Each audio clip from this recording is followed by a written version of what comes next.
இதை சொல்லி வடிக்க முடியாம அவங்க பிள்ளைகள் நாங்க கேட்டு இது என்ன செய்யறது. ஏற்கனவே இந்த மாதிரி முதலா சிறைக்குள்ள தாக்குதல் செய்யும்போது ஒரு சிறை அதிகாரி அவர் இஸ்லாமிய சிறை அதிகாரியை வச்சுதான் தாக்குனாங்க.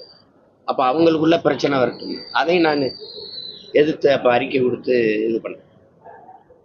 தம்பி போலீஸ் பக்ருதீன் சிறை விடுப்புல வரும்போதெல்லாம் எனக்கு அழைச்சி பேசுவாரு, நாங்க நெருக்கோம். அப்ப அந்த இதுல அவர் கண் பார்வை மங்கி கொண்டு வருது. ஏற்கனவே என் தம்பி அபுதாகிர் அவனுக்கு 2 சிறுநீரமும் பழுதாயிடுச்சு. பழுதாகி அவனோட சிறையில இருந்தவங்கிற முறையில் நான் நன்கு அறிவேன். அப்ப அவன் மருத்துவமனையில, கோவை மருத்துவமனையில அனுமதிக்கப்பட்டிருந்த போது நான் போய் பார்த்தேன். நான் பேசுறது அவனுக்கு கேட்குது, அவன் பேசுறது எனக்கு கேட்கல.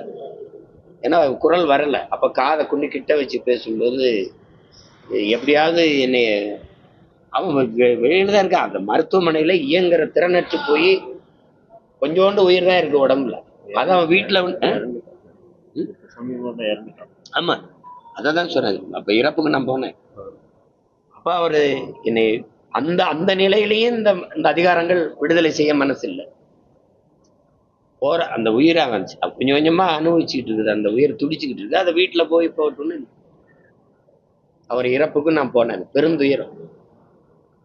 எங்க அப்பா எல்லாம் பாஷாபாய் 80 வயதுக்கு மேல தொற்றுச்சு. அப்ப சிறை விடுப்புல வரும்போதெல்லாம் எனக்கு அழைச்சி என்னை தம்பின்னு தான் கூப்பிடுவாங்க. தம்பி, இந்த மாதிரி எனக்கு ரொம்ப உடல் நலிவுட்டுருச்சு, இனிமே நான் என்ன எதையாவது செய்து என்னை விடுதலை வாங்கி கொடு, நான் பேர பிள்ளைகளோட கடைசி காலத்துல இருந்துட்டு என் உயிரை அல்லாட்ட நான் ஒப்படைச்சிடுறேன் அப்படின்னு